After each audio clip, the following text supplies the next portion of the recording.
বিখ্যাত ক্যান্সার বিশেষজ্ঞ চিকিৎসক ডক্টর সরোজ গুপ্তর ১৬তম মৃত্যুবার্ষিকী ও Saroj Gupta cancer centre and research ইনস্টিটিউটের ৫৩ বছর পূর্তি উপলক্ষে বৃহস্পতিবার বিশেষ অনুষ্ঠানের আয়োজন করা হয়। দিনটি শুরু হয় ইনস্টিটিউট প্রাঙ্গণে ডক্টর গুপ্তের মূর্তিতে পুষ্পার্ঘ্য অর্পণ ও রক্তদান শিবিরের মাধ্যমে। পরে প্রেস ক্লাব কলকাতায় প্রকাশিত হয় একজন দূরদর্শী ডক্টর সরোজ গুপ্তের জীবন ও উত্তরাধিকার শীর্ষক স্মারক গ্রন্থ। তুলে ধরা হয় ইলা গুপ্তের ভূমিকাও। অনুষ্ঠানে উপস্থিত ছিলেন কলকাতার শেরিফ গৌতম ঘোষ, SGCCRI এর মেডিকেল ডিরেক্টর ও অঙ্কোসার্জন ডক্টর অর্ণব গুপ্ত। তিনি বলেন, ডক্টর সরোজ গুপ্তের দর্শন আজও এই প্রতিষ্ঠানকে পথ দেখিয়ে চলেছে। সরোজ গুপ্ত বিখ্যাত অঙ্কোলজিস্ট এবং ঠাকুরপুকুর ক্যান্সার হাসপাতালের স্রষ্টা, এবং দীর্ঘদিন ধরে উনি একটু একটু করে হাসপাতালটাকে উন্নত করেছেন। আর উনি ছিলেন মানবতাবাদী। বহু সময় কোনো ফিস নিতেন না, চলে যেতেন পেশেন্টের বাড়িতে।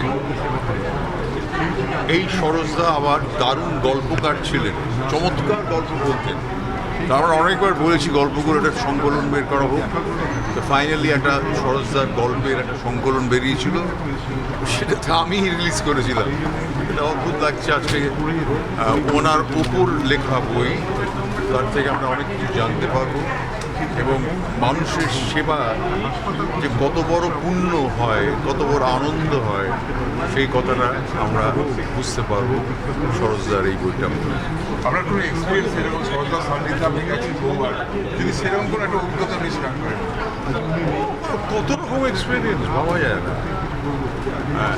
শিশুদের ওয়ার্ডটা আমাকে যেন দেখাতে যেন নেই, ফিরে এসে বললেন, দেখো এরা তো কোনো দোষ করেনি, সদ্যজাত শিশু, তাদেরও এই রোগ ধরে।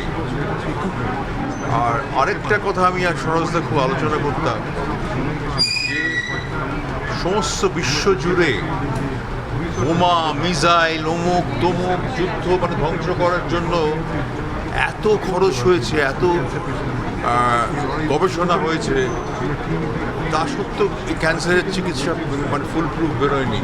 এটাই খুব দুঃখের ব্যাপার। সরোজদাই বলতেন, দেখো যুদ্ধের জন্য লোকে খরচা করতে পারে, কিন্তু এর একটা ভ্যাকসিন বেরোতে পারে না। হয়তো চেষ্টা চলছে, এই নয় নিশ্চয় বিজ্ঞানীরা চেষ্টা করছেন, কিন্তু ওনার অনুভূতিটা এরকম ছিল বলেই এটা বললাম। ডক্টর সরোজ গুপ্তের কন্যা সুস্মিতা রায় তার বাবার ব্যস্ত পেশাগত জীবন সত্ত্বেও তাকে একজন অত্যন্ত যত্নশীল মানুষ হিসাবে স্মরণ করেন।